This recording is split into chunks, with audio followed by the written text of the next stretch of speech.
Muhammad is and always will be the last and final prophet of Allah. He was a mercy unto the universe. Peace and blessings be on Al-Mustafa.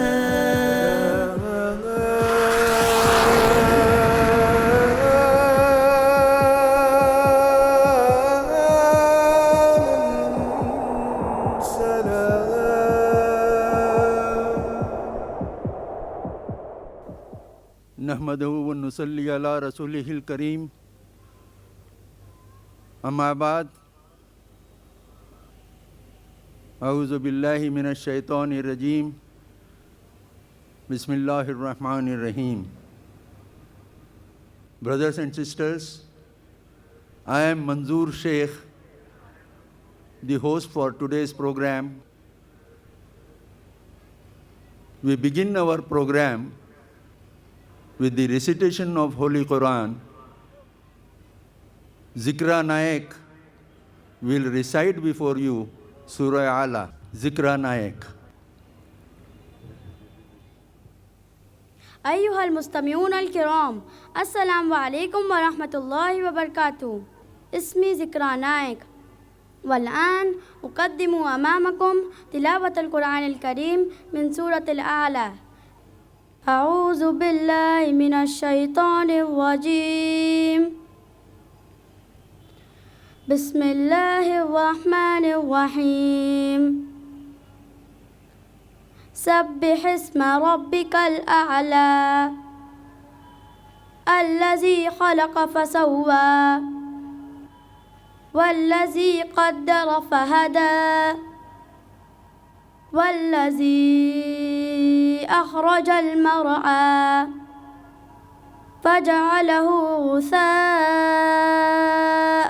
أحوى سنقرئك فلا تنسى إلا ما شاء الله إنه يعلم الجهر وما يخفى ونيسرك لليسرى فذكر إن نفعت الذكرى سيذكر من يخشى ويتجنبها الأشقى الذي يصلى النار الكبرى ثم لا يموت فيها ولا يحيا قد أفلح من تزكى وذكر اسم ربه فصلى بل تؤثرون الحياة الدنيا والآخرة خير وأبقى إن هذا لفي الصحف الأولى صحف إبراهيم وموسى. صدق الله العلي العظيم. Jazakallah Zikra Naik. Now I call upon Rushda Naik. She will do the qiraat of Surah Duha. السلام عليكم ورحمة الله وبركاته. أعوذ بالله من الشيطان الرجيم.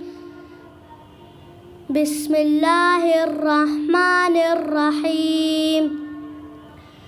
والضحى والليل إذا سجى ما ودعك ربك وما قلى وللآخرة خير لك من الأولى ولسوف يعطيك ربك فترضى ألم يجدك يتيما فآوى ووجدك ضالا فهدى ووجدك عائلا فأغنى فأما اليتيم فلا تقهر وأما السائل فلا تنهر وأما بنعمة ربك فحدث صدق الله العظيم. This was Rushda Nayak, Alhamdulillah. Now, I call upon Fariq Nayak. He will present Islamic song, Muslim. 1 billion strong all year long. Pray to Allah even in Hong Kong. Can never be wrong if you read the Quran. God has never been chased since day one. Other people brag, say that we lag, but they don't know all the power we had. The power we had, the power we had. So Muslim, don't you ever be sad. Take merry looks, go read their books. You'll see all the facts that your friends overlook. So always be proud, you can say it out loud. I'm proud to be down with the Muslim crowd. Muslim, I'm so blessed to be with them. Muslim, I'm so blessed to be with them. Don't know about you, I know about me. I'm proud to go rolling Islamically. Everywhere I see, even on TV, people talking trash about the way I be. But what they all hate is if you get great, cause you are the one with your heads on straight. Don't ever frown with your head looking down. If you read the Quran, you're the best in the town. You all have doubts, say we have no clap, but within a few years, see how we've come about. Come back to the scene, the number one deen. I'm proud to be down with the Muslimin. Muslim, I'm so blessed to be with them. Muslim, I'm so blessed to be with them. Jazakallah Fariq. Now we have Rushda Nayak delivering a song, Islamic song, I Believe in Allah. Assalamu alaikum wa rahmatullahi wa barakatuh. I stand in a line and pray, and zakah I pay. I fast in Ramadan, cause I believe in Allah. I'm nice to my fellow men, I'm kind to my parents. My elders I respect, cause I believe in Allah. Watching over me, all things Allah can see. I want to be sure He's happy with my deeds. He answers me in prayer. When I call, He's always there. He helps me through the day. Yes, I believe in Allah. I love to hear the adhan. I love my deen Islam. I hope to go to Makkah, cause I believe in Allah. I believe in Allah. I believe, yes, I believe in Allah. Now, Rushda Nayak will deliver a Islamic song, Talk to Me About Muhammad, peace be upon him. I request the audience, especially for this song, please carefully pay attention to each and every word of this song. It will, inshallah, touch the strings of your heart. It would be such a pleasure to have you come along with me. I accept your gracious offer of kindness and company. But as we walk along, young man, and as you help me with the load, I have only one request. As we travel down this road, don't talk to me about Muhammad. Because of him there is no peace and I have trouble in my mind. So don't talk to me about Muhammad. And as we walk along together, we will get along just fine. I have only one request. As we travel down this road, don't talk to me about Muhammad. That man upsets me so much more than you could know. I hear of his name and reputation everywhere I go. Though his family and his clan once knew him as an honest man, he's dividing everyone with his claim that God is one. So don't talk to me about Muhammad. And as we walk along together, we will get along just fine. I have only one request as we travel down this road. Don't talk to me about Muhammad. Thank you now, young man. You've been so really kind. Your generosity and smile are very rare to find. Let me give you some advice, since you've been so very nice. From Muhammad stay away. Don't heed his words or emulate his way. And don't talk to me about Muhammad. You will never have true peace, and trouble is all you'll find. So don't talk to me about Muhammad. Now before we part and go, if it's all right just the same, may I ask you, my dear young man, who are you? What's your name? Forgive me, what was that? Your words weren't very clear. My ears are getting old. Sometimes it's difficult to hear. It's truly rather funny, though I'm sure I must be wrong. But I thought I heard you say, your name is Muhammad. Muhammad. Ashhadu Allah ilaha illallah wa ashhadu anna Muhammad Rasulullah. Talk to me, Muhammad. Upon you I pray for peace, for you have eased my troubled mind. Talk to me, Muhammad. And as we walk along this road, we will get along just fine. As I travel down this road, I will get along just fine. Jazakallah Rushda for a very impressive song indeed. Now, I call upon Sayyid Shah Hussain Qadri to deliver the welcome note. Nahmaduhu wa nusalli ala rasulihil kareem. Amma ba'd, I, Sayyid Shah Hussain Qadri, welcome all of you with the Islamic greetings. Assalamu alaikum wa rahmatullahi wa barakatuhu. It's an honor and privilege for me to welcome our world-famous orator on universal brotherhood and comparative religion, Dr. Zakir Naik, Chairperson Manzoor Sheikh. I also welcome the staff and crew of IRF, Islamic Research Foundation, Bombay.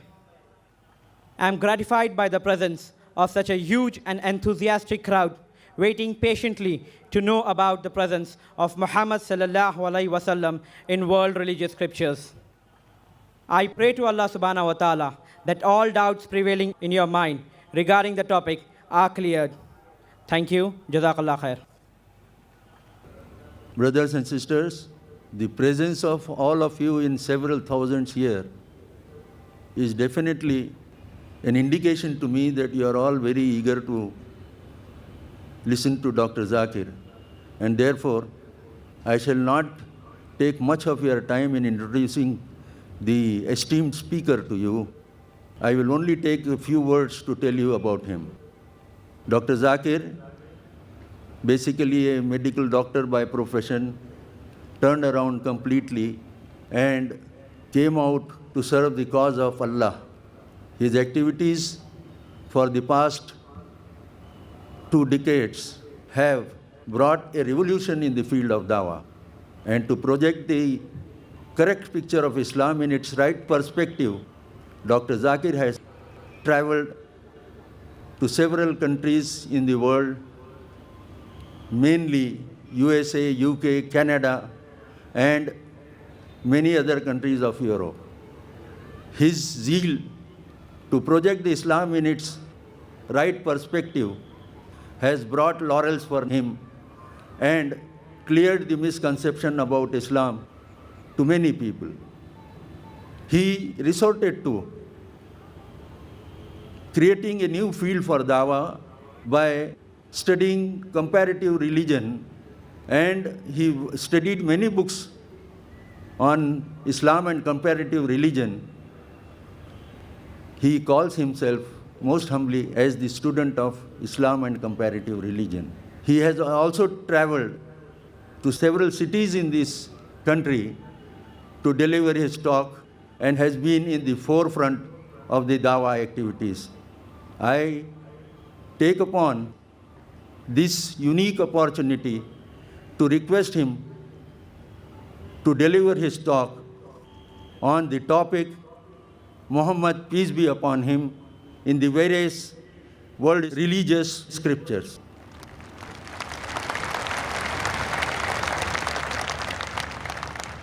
Alhamdulillah.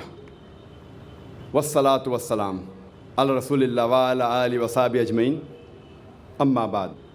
A'udhu billahi minash shaitanir rajim. Bismillahir rahmanir rahim. Ma kana Muhammadun aba ahadim min rijalikum walakin Rasulullah wa khatamin nabiyyin wa kana Allahu bikulli shay'in alima. Rabbi shrah li sadri wa yassir li amri wahlul 'uqdatam min lisani yafqahu qawli. My respected elders and my dear brothers and sisters, I welcome all of you with the Islamic greetings. Assalamu alaikum wa rahmatullahi wa barakatuh. May peace, mercy and blessings of Allah subhanahu wa ta'ala, of Almighty God, be on all of you. The topic of this evening's talk is Muhammad, peace be upon him, in the various world religious scriptures. Many people have a misconception that Islam is a new religion which came into existence 1400 years ago. And Prophet Muhammad, peace be upon him, is the founder of this religion. In fact, Islam is there since time immemorial, since man set foot on this earth. And Prophet Muhammad, peace be upon him, is not the founder of this religion, but he is the last and final messenger of Allah subhanahu wa ta'ala, of Almighty God, which was sent for the whole of humankind. The glorious Quran says in Surah Fatir, chapter number 35, verse number 24, وَإِم مِّن أُمَّةٍ إِلَّا خَلَا فِيهَا نَذِيرٌ. There is not a nation to whom we have not sent a warner. Allah says in Surah Rad, chapter number 13, verse number 7, وَلِكُلِّ قَوْمٍ هَادٍ. And to every nation have we sent a guide. By name, there are 25 prophets of Almighty God mentioned in the Quran. For example, Adam, Noah, Abraham, Moses, Jesus, Muhammad, peace be upon them all. There are no less than 25 prophets mentioned in the glorious Quran by name. But Allah also says in the Quran, in Surah Nisa, chapter number 4, verse number 164, and Surah Ghafir, chapter number 40, verse number 78, we narrate to you the stories of some of the messengers, of some of the prophets, of the others we don't. That means all the prophets have not been mentioned by name in the glorious Quran. And our beloved Prophet Muhammad sallallahu alaihi wasallam said, it's a Sahih Hadith, which is mentioned in Mishkat al-Masabi, volume number 3, Hadith number 5737.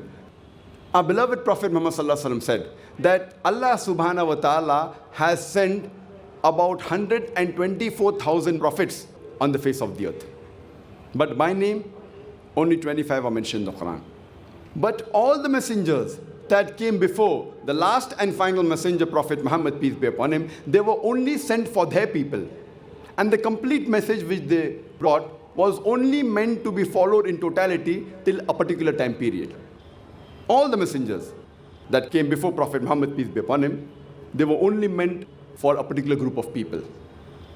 For example, Isa alayhi salam, Jesus Christ, peace be upon him, was only sent for the Jews, for the Bani Israel. Allah says in the Quran, in Surah Al-Imran, chapter number 3, verse number 49, that Jesus Christ, peace be upon him, was sent as a messenger to the Bani Israel, to the children of Israel. The same message repeated in Surah Saf, chapter number 61, verse number 6. Jesus Christ, peace be upon him, says, to the Bani Israel, I've been sent as a messenger to you. And this same message is even repeated in the Bible. It's mentioned in the Bible, in the Gospel of Matthew, chapter number 10, verse number 5 and 6. Jesus Christ, peace be upon him, says, he tells to his apostles that, go ye not into the way of the Gentiles. Who are the Gentiles? The non-Jews, the Hindus, the Muslims. Go ye not into the way of the Gentiles. Enter ye not into the city of the Samaritans, but rather go to the lost sheep of the house of Israel. The same message repeated in the Gospel of Matthew, chapter number 15, verse number 24, where Jesus Christ, peace be upon him, himself says that I have not been sent but to the lost sheep of the house of Israel. That means, according to the Quran and the Bible, Jesus Christ, peace be upon him, was only sent for the Bani Israel, only for the Jews, for the children of Israel. But Prophet Muhammad, peace be upon him, was the last and final messenger. I started my talk by quoting a verse from the glorious Quran, from Surah Ahzab, chapter number 33, verse number 40, which says, Ma kana Muhammadun aba ahadim min rijalikum walakin Rasulullah wa khatamun nabiyyin wa kana Allahu bi kulli shay'in alima. Muhammad, peace be upon him, is not the father of any of you men, but he is the messenger of Allah, and he is the seal of the prophets. Allah is all-knowing, full of knowledge. Because Prophet Muhammad, peace be upon him, was the last and final messenger of Almighty God, he was not sent only for the Muslims or only for the Arabs. Allah says in the Quran, in Surah Anbiya, chapter number 21, verse number 107, وَمَا أَرْسَلْنَاكَ إِلَّا رَحْمَةً لِلْعَالَمِينَ. We have sent thee not but as a mercy to all the worlds, as a mercy to all the creatures, as a mercy to the whole of humanity. Allah repeats the message in Surah Sabah, chapter number 34, verse number 28. وَمَا أَرْسَلْنَاكَ إِلَّا كَافَّةً لِلنَّاسِ بَشِيرًا وَنَذِيرًا. We have sent thee not but as a universal messenger, giving glad tidings and warning them against sin. But most of the human beings yet do not know. Because Prophet Muhammad, peace be upon him, was the last and final messenger, and no other messenger, no other prophet is going to come after him, that's the reason he was not sent only for the Muslims or for the Arabs, he was sent for the whole of humankind. We Muslims, because we believe that the glorious Quran is the word of Allah subhanahu wa ta'ala, is the last and final revelation of Almighty God, whatever the Quran says, we believe. That's why we also believe that Prophet Muhammad, peace be upon him, is the last and final messenger, and we also believe that he was sent for the whole of humankind. But most of the non-Muslims in general, they do not believe that the Quran is the word of God. That's the reason they may not agree that Prophet Muhammad, peace be upon him, is the last and final messenger of God and was sent for the whole of humanity. That's the reason, to convince the non-Muslims, I'm taking the help and guidance of one of the verses of the Quran, which I consider as the master key for dawah, for conveying the message to the non-Muslims. Allah says in Surah Al-Imran, chapter number 3, verse number 64, Ta'alaw ila kalmatin sawa'im bainana wa bainakum. Come to common terms as between us and you. When we are speaking with different types of people, the best way is, as the Quran says, come to common terms as between us and you. So let us analyze what do the various religious world scriptures have to speak about Prophet Muhammad, peace be upon him. So the non-Muslims, if they believe in these scriptures, which they follow, if it's mentioned in the scriptures, if they consider it to be the word of God, then they have to even believe in the message of these scriptures. Let us first discuss Prophet Muhammad, peace be upon him, in the Hindu scriptures. The Hindu scriptures can be broadly divided into two categories: the Shrutis and the Smritis. Shruti means that which is revealed which is understood, which is heard. The Shruti, according to the Hindu scholars, is considered to be the word of God. And they are divided into two parts, the Ved and the Upanishads. The Sanskrit word Ved is derived from the word Vid, which means knowledge par excellence. And there are 4 types of Veds: Rig Ved, Yajurved, Samved, and Atharva Ved. Though exactly when did these Veds come into existence is not known. But according to Swami Dayanand Saraswati, who's the founder of the Arya Samaj, he says that the Veds are 1,310 million years old. But the majority of the Hindu scholars, they say that the Veds are approximately 4,000 years old. In which part of the world did it first come is not known. Who was the person to whom it was first given is not known. In spite of all these ambiguities, it is yet considered to be the word of God, and it is the most authentic and the most highest scriptures amongst all the Hindu scriptures. The next in authority are the Upanishads, derived from the Sanskrit word upa, which means near. Ni matlab down, shad matlab sit, sitting down near. When the pupils and students sat next to the teacher to acquire knowledge, it's called as Upanishad, which means knowledge, which removes ignorance. There are more than 200 Upanishads, but the Indian culture gives a figure of 108, out of which some are picked up as the principal Upanishads. Some have picked up 10, some 12. Sri Radhakrishnan has picked up 18 and written a book, the principal Upanishads. The next type of scriptures are the Smritis. Smriti means that which is remembered. It means memory.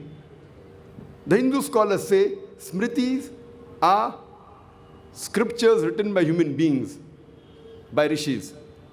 And they are next after the Shruti. The Shrutis are higher than the Smritis. They're also called as Dharma Shastra because they tell how a life should be led by an individual, by the community, and by the society. One of the most important Smriti is the Purana. Purana means ancient. It talks about the stories of deities, about the creation of the universe, about literature. And Maharishi Vyas has compiled the Puranas into 18 voluminous parts. One of the most important Puranas is called as the Bhavishya Purana. Bhavishya means future. This Purana speaks about the future. And it's mentioned in Bhavishya Purana, Parva 3, Khand 3, Adhyay 3, Shlokas 5 to 8. A Malecha will come along with his companions from the desert, and his name shall be Muhammad, peace be upon him. And Raja Bhoj will give this Mahadev Arab a bath in the Panchgarh and will welcome him with honor and address him with reverence and say, "O pride of humankind, you have created a great force to fight against the evil people." This prophecy of Bhavishya Purana, Parva 3, Khand 3, Adhyay 3, Shlokas 5 to 8, it says that a Malecha will come. Malecha in Sanskrit means a foreigner. He will come along with his companions, talking about the Sahabas, from a Marusthal. Marusthal in Sanskrit means a sandy tract or a desert. His name shall be Muhammad, peace be upon him. Raja Bhoj will address this Mahadev Arab with reverence and say, "O pride of humankind." We know that Muhammad Sallallahu Alaihi Wasallam is the pride of humankind. As Allah says in the Quran, in Surah Qalam, chapter number 68, verse number 4, "Verily thou art standeth on the highest standard of character." Allah says in Surah Ahzab, chapter number 33, verse number 21, "Verily in the Prophet, Muhammad, peace be upon him, you will find a very beautiful pattern of conduct." He further says that he will collect a great force to fight against the evil people. And we know that was done by Prophet Muhammad Sallallahu Alaihi Wasallam. This prophecy refers to no one but Prophet Muhammad, peace be upon him. Some people may say that the Raja Bhoj mentioned in this prophecy was present in the 11th century, 500 years after Prophet Muhammad, peace be upon him, and was the descendant of the 10th generation of Raja Shilavahan. These people, they fail to realize that like the monarchs of Egypt, they were given the title pharaohs. There were many pharaohs. There was not one pharaoh. Like the kings of Rome were called as Caesars. There was not one Caesar, there were many Caesars. Similarly, the kings of India were given the title Bhoj. So there was not one Raja Bhoj, there were many Raja Bhoj. So this Raja Bhoj is not the one they're talking about in the 11th century. It is much earlier before than the 11th century.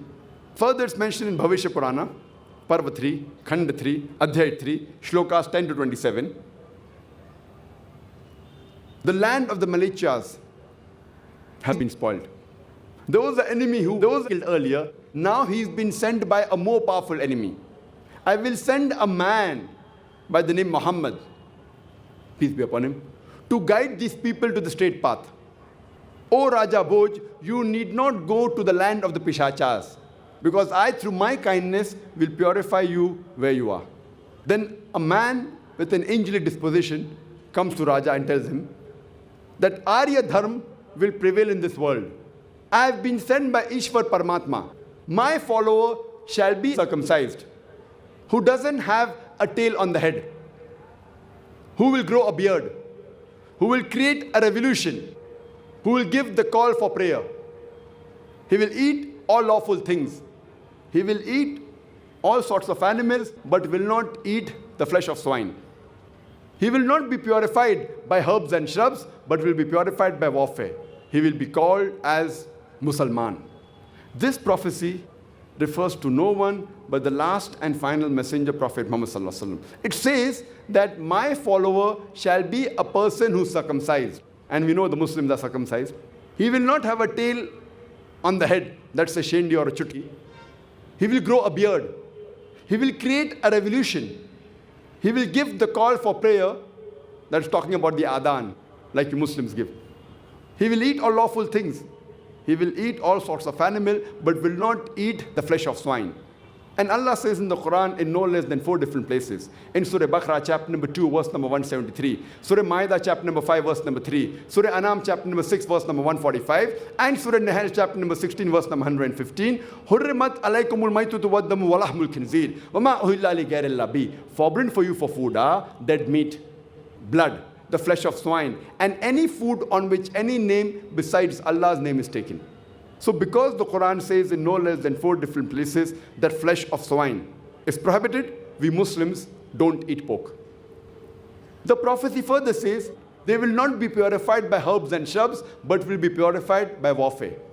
And they will be called as Musalman. This prophecy clearly indicates about the coming of the last and final messenger, Prophet Muhammad Sallallahu Alaihi Wasallam. It's further mentioned in Bhavishya Purana, Parva 3, Khand 1, Adhyay 3, Shlokas 21 to 23. It says that the 7 sacred cities of Kashi have been filled with corruption and Rakshas. In the land of the Malecha, the followers of the Malecha Dharma are good people. All good qualities are found in them. And in this country, we find all sorts of vices. O Rishi, glorify the name of thy Lord. Here too, it is talking about Prophet Muhammad Sallallahu Alaihi Wasallam and his followers. Muhammad Sallallahu Alaihi Wasallam is also prophesied in the Vedas. He is prophesied in Atharva Ved, book number 20, hymn number 127, mantra number 1 to 14. It is called as Kuntap Suktas. Kuntap means hidden gland in the abdomen. That means the meaning of these verses are hidden, and you'll come to know about it later on. Kuntap also means free from misery, also means peace, similar to Islam. It's also related to the center of the earth.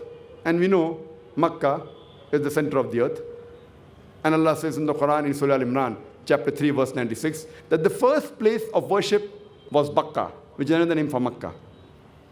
Time will not permit me to go through all the 14 mantras. I'll just briefly speak about the first 4 mantras. Atharva Ved, book number 20, hymn number 127, mantra number 1 says, He is Narashansa. He is Kaurama, who has been protected from 60,090 enemies. Mantra number 2 says, He is a camel riding Rishi. Mantra number 3 says, He is Mama Rishi. Mantra number 4 says, He is Vashyavis Reb. The first mantra says, He is Narashansa. Nar in Sanskrit means a human being or a man. Shansa means prashansa, praiseworthy. A man who is praiseworthy, which is exactly the translation of the Arabic word Muhammad, which was the name of the last and final messenger Muhammad sallallahu alaihi wasallam. It further says, He is Kaurama. One of the meaning of Kaurama is a prince of peace. And a beloved Prophet Muhammad sallallahu alaihi wasallam was a prince of peace. The other meaning is an immigrant. And we know Prophet Muhammad, peace be upon him, migrated from Makkah to Medina, and he was an immigrant. It further says he will be protected from 60,090 enemies.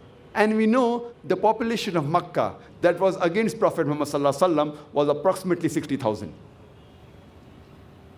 Mantra number 2 says, he will be a camel riding Rishi. No Indian Rishi or a Brahmin will ever ride a camel, because riding a camel is prohibited for a Brahmin. It's mentioned in Manusmriti, chapter number 11, verse number 202, that a Brahmin will not ride a camel or an ass. Therefore, it has to be a prophet who is a foreigner. Third mantra says, he is Mama Rishi or Maharishi. Mama, some verses say Muhammad, some say great Rishi. Mantra number 4 says, he is Reb. Reb means one who praises, which is the meaning of the other name of Prophet Muhammad sallallahu alaihi wasallam. One who praises in Arabic is called as Ahmad, which was the other name of Prophet Muhammad sallallahu alaihi wasallam. Muhammad sallallahu alaihi wasallam is also prophesied in Atharva Ved, book number 20, hymn number 21, mantra number 6. It says, it speaks about the battle of Azab, the battle of Alis, and it says that he will be protected from 10,000 enemies, and he will win the battle without fighting it. He will be a Karu. Now, Karu in Sanskrit means a person who praises. In Arabic, it means Ahmad, which is another name for Muhammad sallallahu alaihi wasallam. It says he will win the battle without fighting it. Talking about the battle of Azab, which was won without fighting it. And we know the approximate population, the enemies at that time, were 10,000.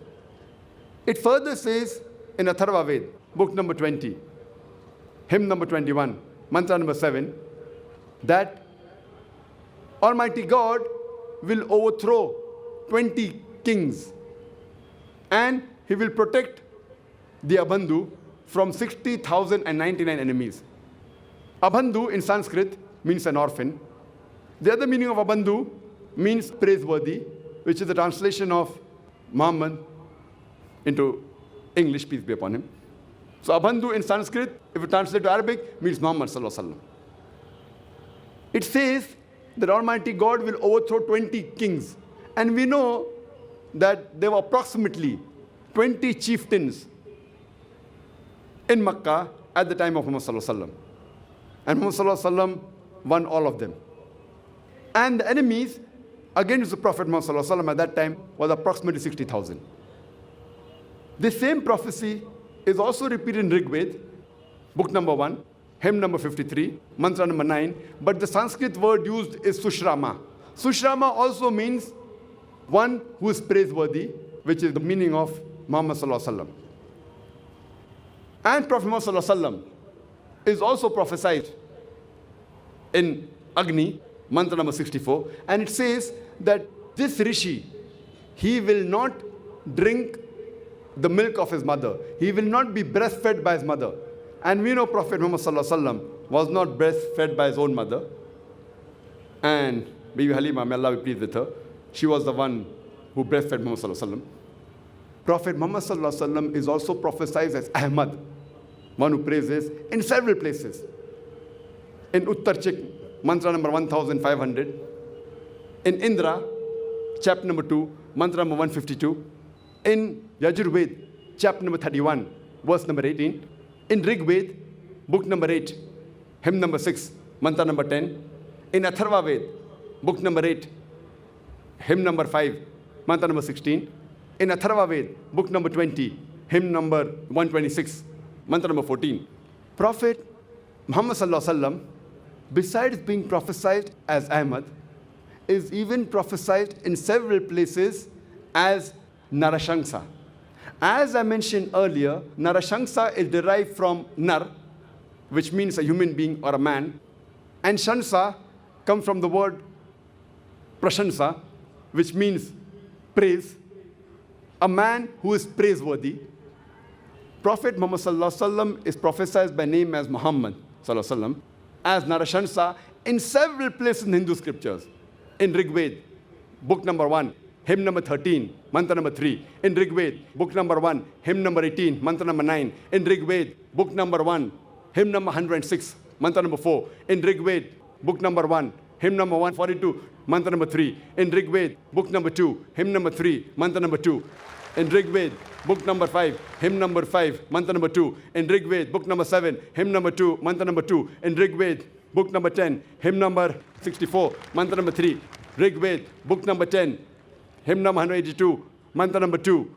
Yajurved, chapter number 20, verse number 37. Yajurved, chapter number 20, verse number 57. Yajurved, chapter number 21, verse number 31. Yajurved, chapter number 21, verse number 55. Yajurved, chapter number 28, verse number 2. Yajurved, chapter number 28, verse number 19. Yajurved, chapter number 28, verse number 42. You can go on only giving references of the Hindu scriptures where Prophet Muhammad Sallallahu Alaihi Wasallam is mentioned by name. Time does not permit us. We can give a lecture for a full day only on Muhammad Sallallahu Alaihi Wasallam in Hindu scriptures. Due to limitation of time, I'll just mention one more prophecy about Muhammad Sallallahu Alaihi Wasallam in Hindu scriptures. That is about Kalki Avatar. It's mentioned in Bhagavad Purana, Khanda 12, Adhyay 2, Shlokas 18 to 20. It says that in the house of Vishnu Yas, the noble-souled Brahmin, the chief of the village of Sambala, will be born Kalki.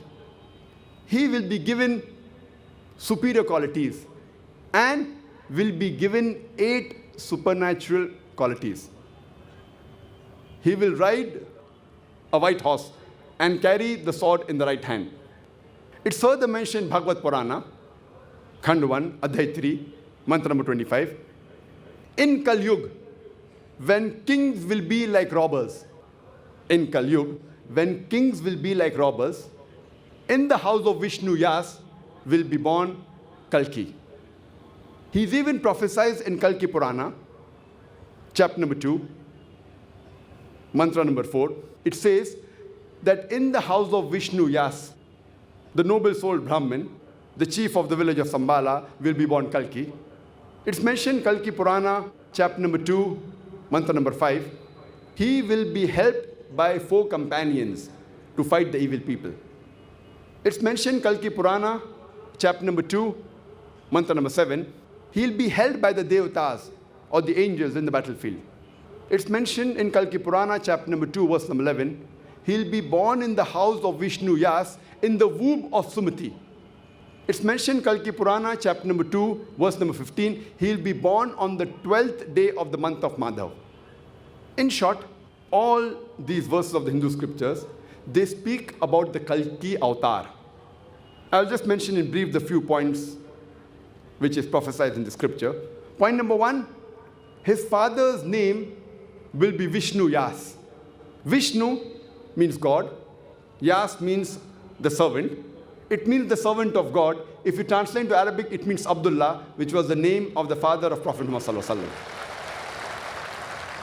The mother's name will be Sumati. Sumati in Sanskrit means serenity, calm, peace.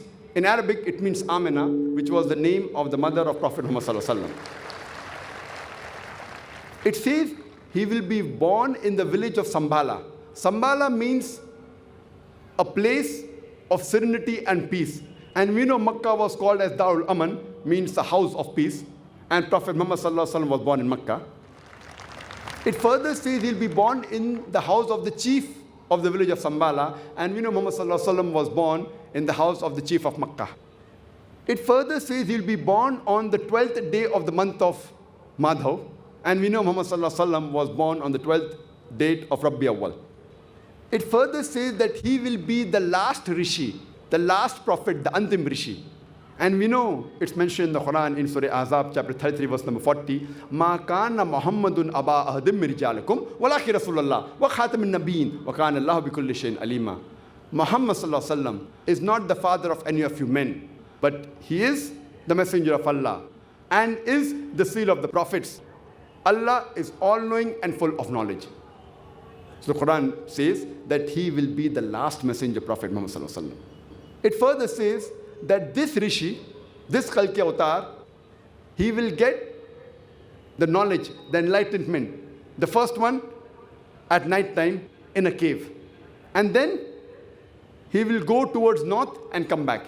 We know Muhammad sallallahu alaihi wasallam, the first wahi he got was at night time in Ghar Hira in Jabal Nur. And the Quran says in Surah Dukhan, chapter 44, verse number 2 and 3, as well as Surah Qadr, chapter 97, verse number 1, which says, Inna anzalnahu fi laylatul qadr. Verily we have revealed the Quran in the night of power. And we know Muhammad sallallahu alaihi wasallam migrated to Medina, which was in the north direction of Makkah, and then he came back to Makkah. It further says he will be given extremely good qualities. It further says he will be given 8 supernatural qualities. The 8 mentioned in the Hindu scriptures is wisdom, self-control, revealed knowledge, respected lineage, valor, measured speech, gratefulness, and utmost charity. All these 8 qualities, alhamdulillah, are found in the last and final messenger prophet Muhammad sallallahu alaihi wasallam.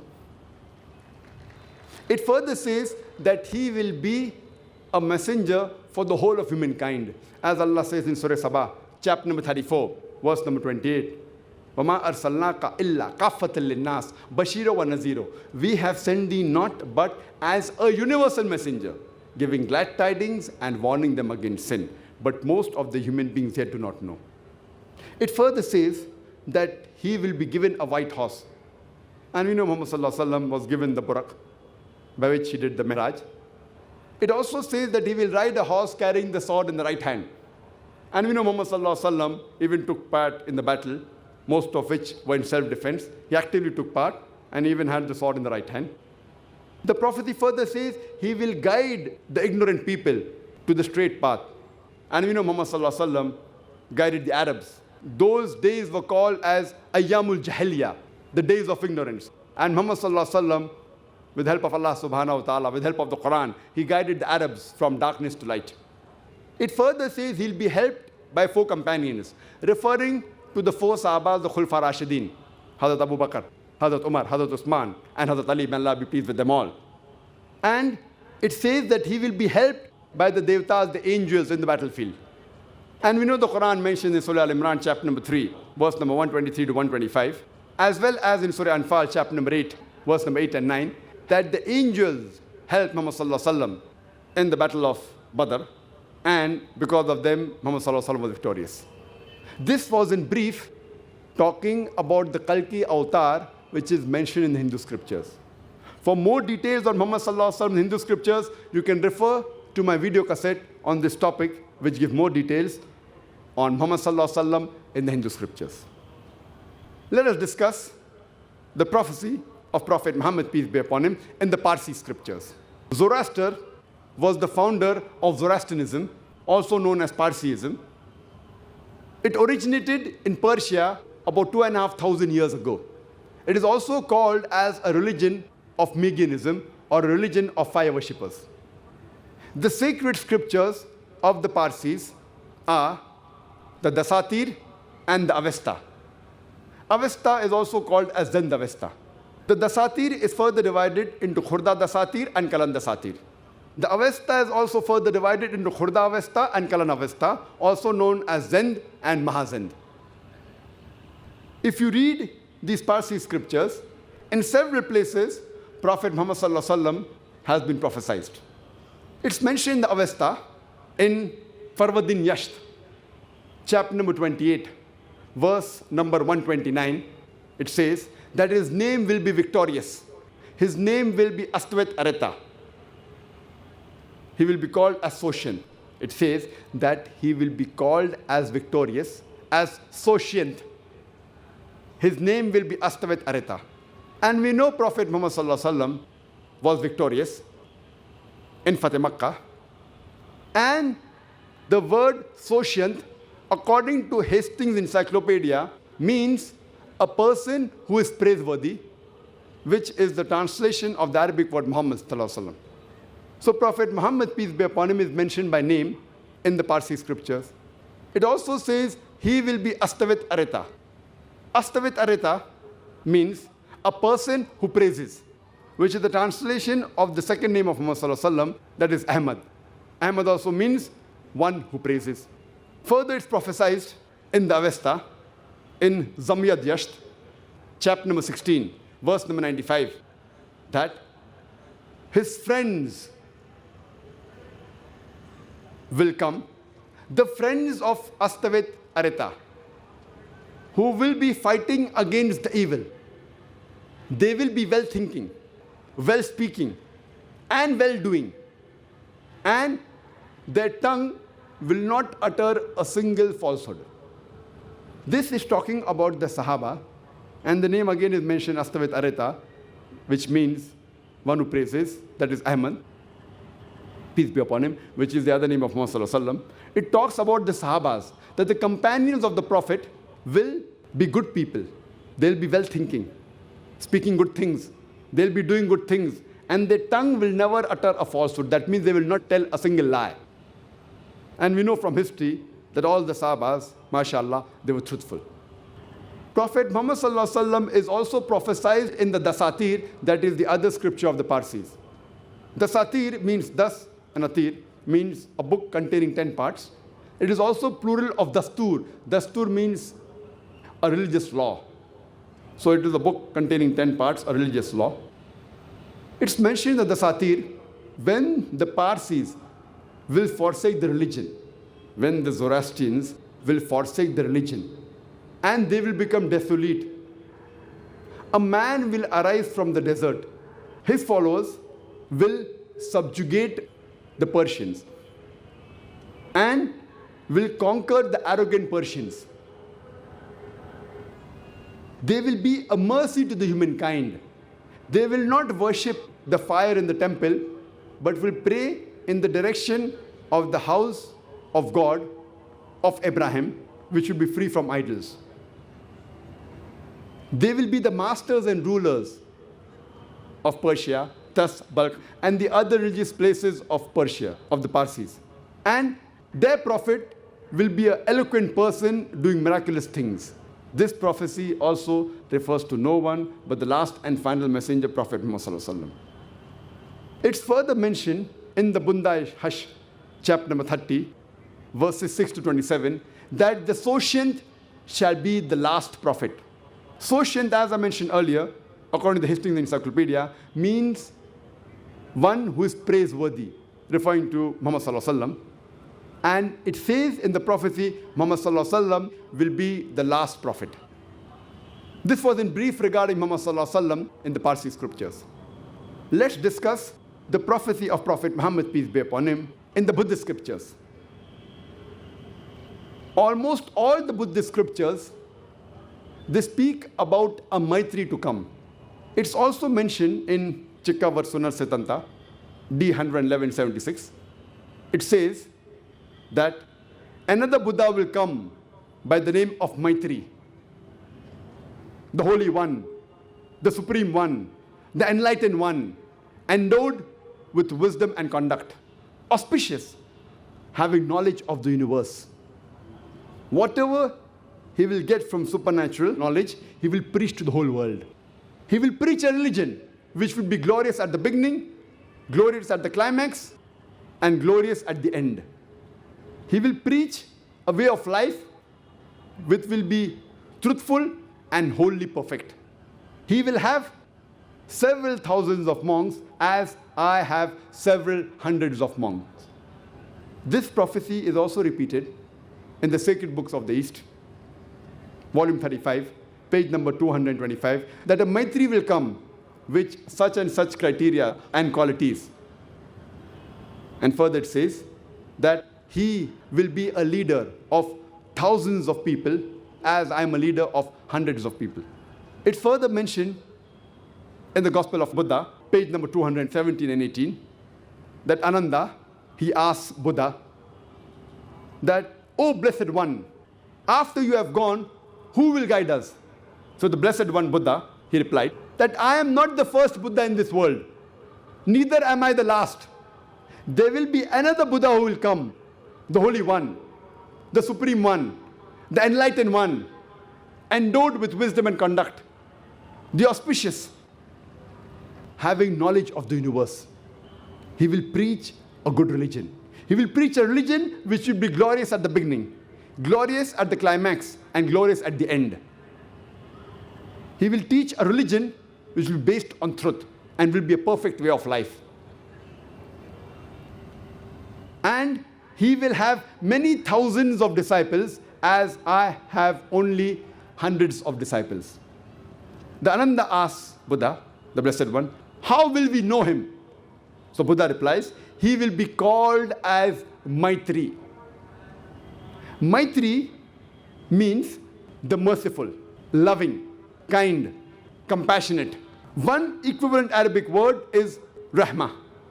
And Allah says in the Quran, in Surah Anbiya, chapter number 21, verse number 107, وَمَا أَرْسَلْنَاكَ إِلَّا رَحْمَةً لِلْعَالَمِينَ. We have sent thee not but as a mercy to all the worlds, as a mercy to all the creatures, as a mercy to the whole of humanity. This word Rahmah, mercy, and its derivatives are mentioned in the Quran no less than 409 times. And every chapter of the Quran, except for Surah Tawbah, chapter number 9, begins with the beautiful formula, Bismillah ar-Rahman ar-Rahim, in the name of Allah, most gracious, most merciful. So the Buddhist scriptures, almost all of them, prophesize about the Maitri that is Muhammad Sallallahu Alaihi Wasallam to come. Muhammad Sallallahu Alaihi Wasallam is further prophesied in the Buddhist scriptures, which is mentioned in the Sacred Books of the East, volume number 11, page number 36. Mahaparinibbana Sutta, chapter number 2, verse number 32, it says that as for the Buddha, there are no exoteric or esoteric teachers. And O Ananda, the Tathagatas, that means the teachers, have nothing like a closed fist. We cannot keep the knowledge to ourselves. It should be proclaimed. And we know Muhammad Sallallahu Alaihi Wasallam, whatever he received as a wahi from Allah Subhanahu Wa Ta'ala, he proclaimed to the whole of humanity. And he told his disciples that never keep it away from humankind. Proclaim it and spread it. That's what's mentioned in the prophecy. There's nothing like esoteric or exoteric. Everything should be told to the humankind. It's further mentioned in the Buddhist scriptures, in the Sacred Books of the East, volume number 11, page number 97, Mahaparinibbana Sutta, chapter number 5, verse number 36. It says that as Buddha had a servitor by the name of Ananda, so shall the Maitri have a servitor. And we know from history, from the seerah of Muhammad Sallallahu Alaihi Wasallam, that the servitor of Muhammad Sallallahu Alaihi Wasallam was Anas, may Allah be pleased with him, Radhiyallahu anhu, who was the son of Malik, may Allah be pleased with him. And Hazrat Anas, may Allah be pleased with him, he says that my parents gave me to the Prophet at the age of 8. And his mother told the Prophet, O Messenger of Allah, take this to be your servant. And Anas, may Allah be pleased with him, he said that the Prophet referred to him as his son, or the little beloved one. And we know Hazrat Anas, may Allah be pleased with him, he always stood by the Prophet in times of peace and in times of war, in times of safety, in times of danger. He can very well be compared to Ananda. We know when the mad elephant rushes at Buddha, Ananda stood by Buddha. Similarly, we know Hazrat Anas, may Allah be pleased with him, in the battle of Uhud, at the age of 11, even when the enemies were close to Prophet Muhammad Sallallahu Alaihi Wasallam, Hazrat Anas, may Allah be pleased with him, stood by the Prophet. Even in the battle of Hunain, at the age of 16, when the enemies who were archers surrounded the Prophet, yet Hazrat Anas, may Allah be pleased with him, he stood by the Prophet. He can very well be compared like Ananda when the mad elephant rushes at Buddha and Ananda stays by Buddha. So this is the fulfillment of the prophecy that the Maitri will have a servitor. It is further mentioned in the Gospel of Buddha, page number 214, that this Maitri to come, this other Buddha to come, will have 6 qualities. The first is, he will get enlightenment at night. Number 2, he will become bright when he gets enlightened. Number 3, he will die a natural death. Number 4, he will die at night. Number 5, when he dies, he'll become bright. And number 6, once he dies, he will never be seen in the bodily form in this earth again. These 6 qualities and criteria befit no one but the last and final messenger, Prophet Muhammad Sallallahu Alaihi Wasallam. We know that Muhammad Sallallahu Alaihi Wasallam, the first wahi he got was at night time.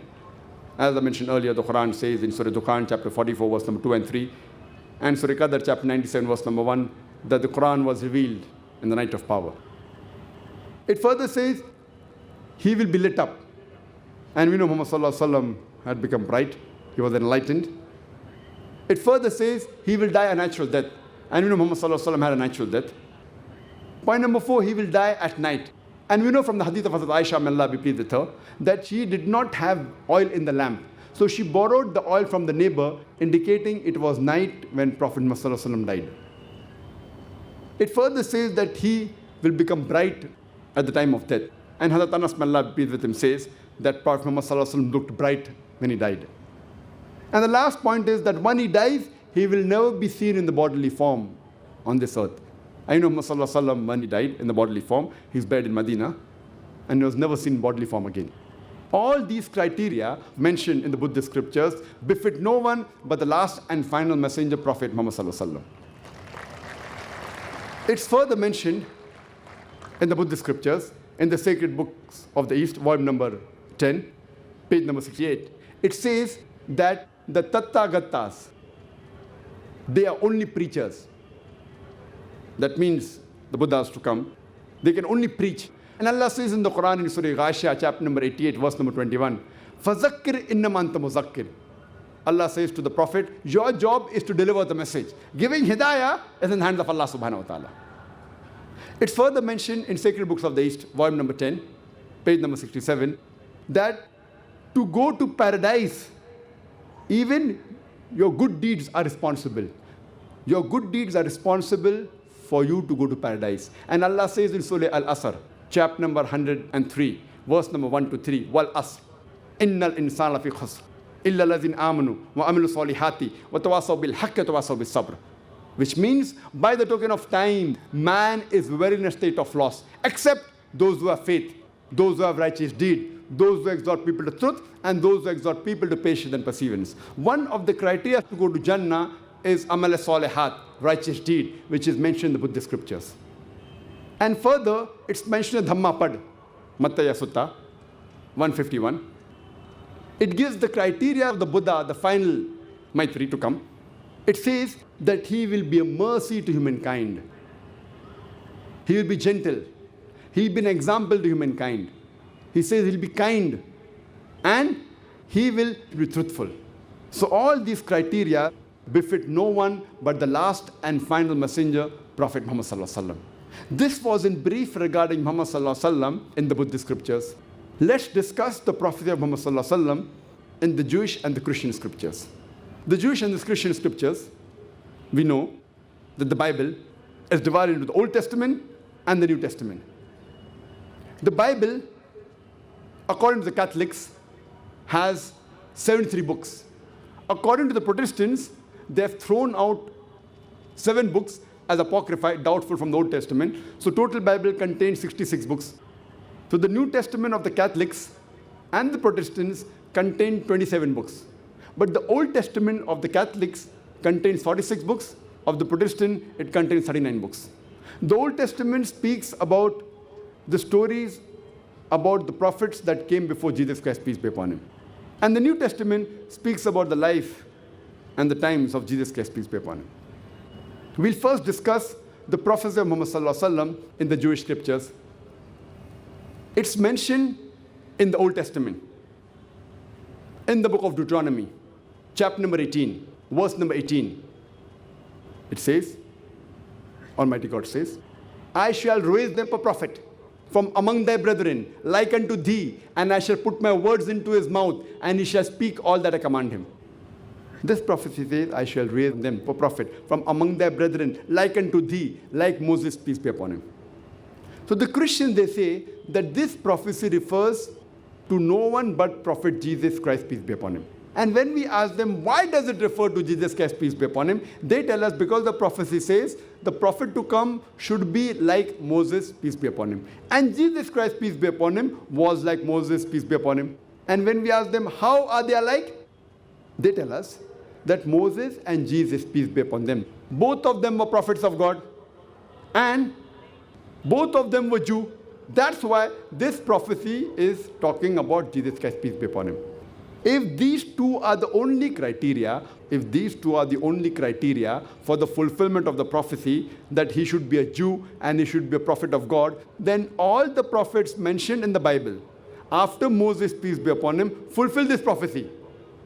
For example, Prophet Solomon, Ezekiel, Isaiah, Daniel, Hosea, Joel, John the Baptist, peace be upon them all. All of them were prophets of God and all of them were Jew. All of them fulfilled the prophecy. If we analyze, we come to know that this prophecy befits no one better than the last and final messenger, Prophet Muhammad Sallallahu Alaihi Wasallam. Let's analyze what does the prophecy say. The prophecy says, I shall raise them a prophet from among their brethren, like unto thee, like unto Moses, peace be upon him. If we analyze Moses and Muhammad, peace be upon them, both of them were born naturally. But Jesus Christ, peace be upon him, he was not born naturally. He was born without any male intervention. And this is mentioned in the Quran in Surah Al-Imran, chapter number 3, verse number 45 to 47, and is also mentioned in the Bible, in the Gospel of Matthew, chapter number 1, verse number 18, and the Gospel of Luke, chapter number 1, verse number 35, that he was born without any male intervention. He was born miraculously. Therefore, Prophet Muhammad, peace be upon him, is like Prophet Moses, peace be upon him, and Prophet Jesus is unlike Prophet Moses, peace be upon them. Further, if we analyze Prophet Muhammad and Prophet Moses, peace be upon them, both of them were married and they had children. But according to the Bible, Jesus Christ, peace be upon him, he was not married and he had no children. So Jesus is unlike Moses and Muhammad is like Moses, peace be upon them all. Further, if we analyze Prophet Moses and Prophet Muhammad, peace be upon them, both of them, they died a natural death. But Prophet Jesus Christ, peace be upon him, he did not have a natural death. According to the Quran, we believe that Jesus Christ, peace be upon him, he was raised up alive. Surah Nisa, chapter number 4, verse number 157 and 158. He did not die, we believe.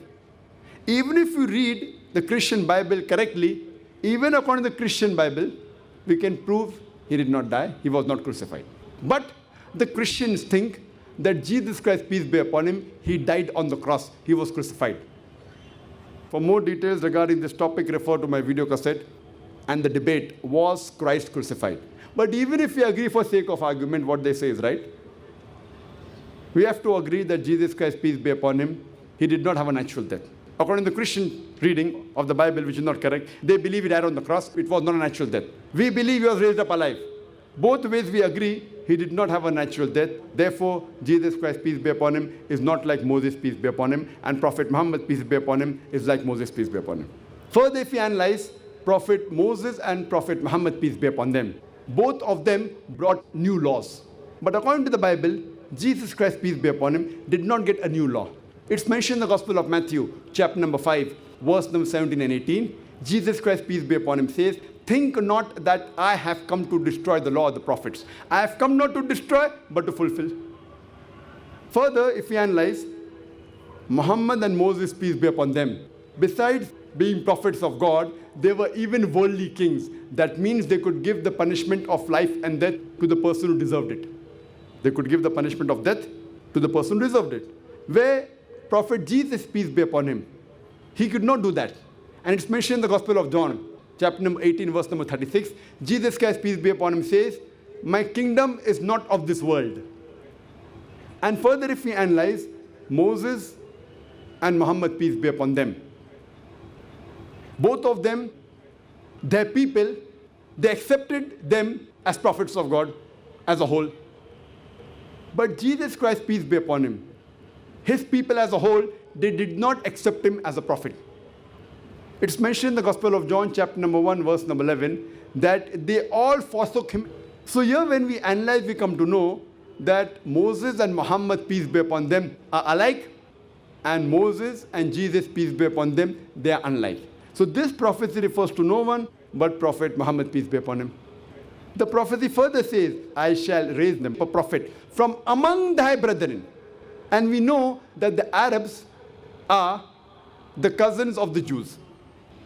Moses was a Jew, Muhammad sallallahu alaihi wasallam was an Arab. Peace be upon them both. So Arabs and Jews are cousins. Furthermore, the prophecy says, I shall raise them a prophet from among their brethren, like unto thee, and I shall put my words into his mouth, and he shall say all that I command him. We know that Muhammad sallallahu alaihi wasallam used to get the wahi from Allah subhanahu wa ta'ala, and used to repeat verbatim whatever was revealed to him. It was as though words were put into his mouth, and used to repeat whatever Almighty God used to say. So this prophecy refers to no one but the last and final messenger, Prophet Muhammad sallallahu alaihi wasallam. The next verse further says, in the book of Deuteronomy, chapter number 18, verse number 19, it says that if you hearken not unto my words, I will require of thee, or I will take revenge. That means all those who do not hearken unto the words of this messenger to come, Prophet Muhammad sallallahu alaihi wasallam, Almighty God will take revenge. It's further mentioned in the book of Isaiah, chapter number 29, verse number 12. It says that the book shall be given to him who is not learned. The book shall be given to a prophet who is not learned. And when it is said, read this, I pray thee, he will say, I am not learned.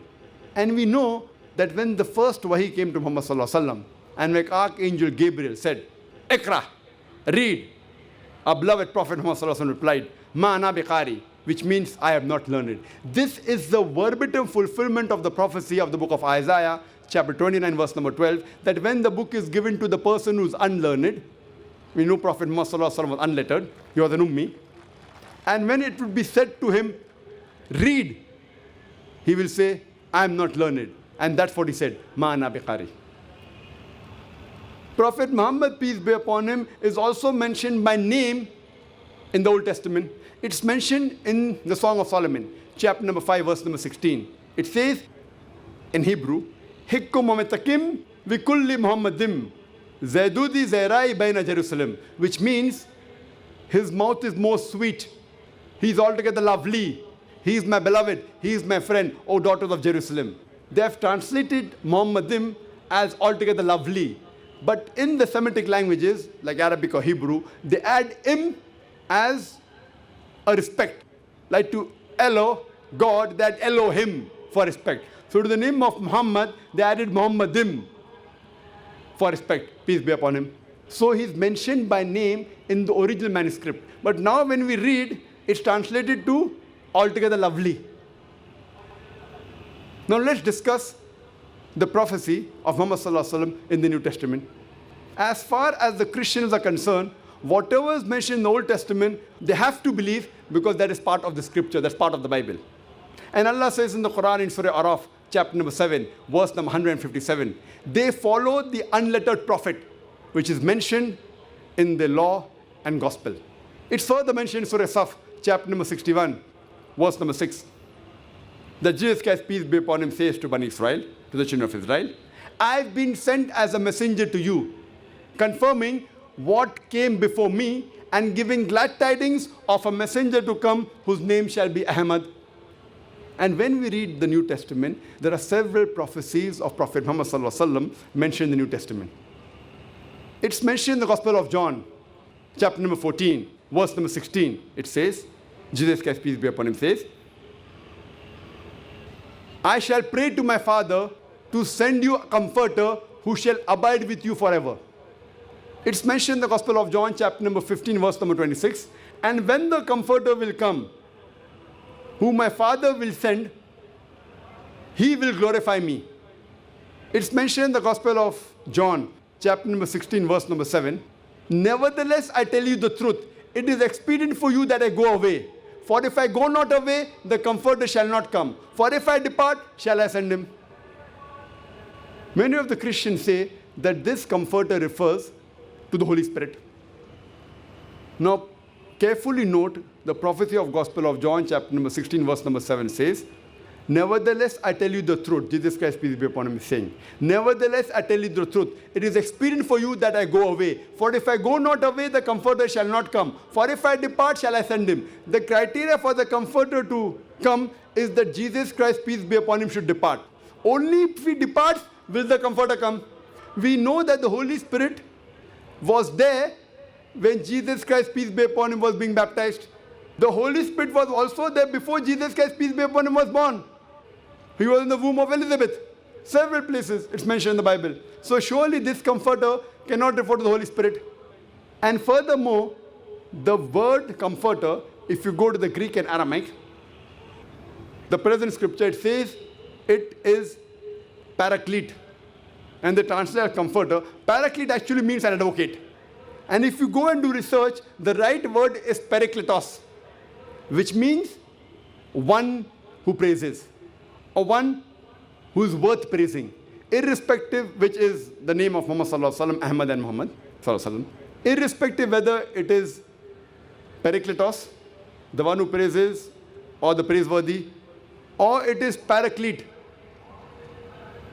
whether advocate or comforter, alhamdulillah, all these meanings befit no one better than the last and final messenger, Prophet Muhammad sallallahu alaihi wasallam.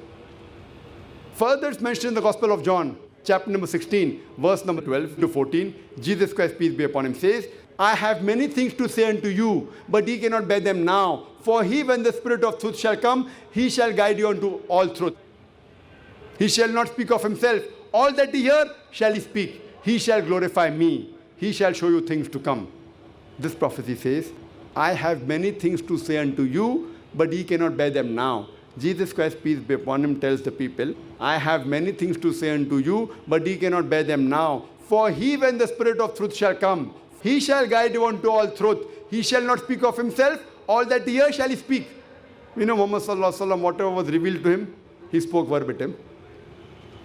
He shall not speak of himself. All that he hear shall he speak. He shall show you things to come. He shall glorify me. And we know Muhammad sallallahu alaihi wasallam has glorified Jesus Christ, peace be upon him, in the Quran and in several hadith. We consider Jesus Christ, peace be upon him, to be one of the mightiest messengers of Allah subhanahu wa ta'ala. We believe that Jesus Christ, peace be upon him, was the Messiah, translated Christ. We believe that he was born miraculously without any mere intervention, which many modern day Christians today do not believe. We believe that he gave life to the dead with God's permission. We believe he healed those born blind, lepers with God's permission.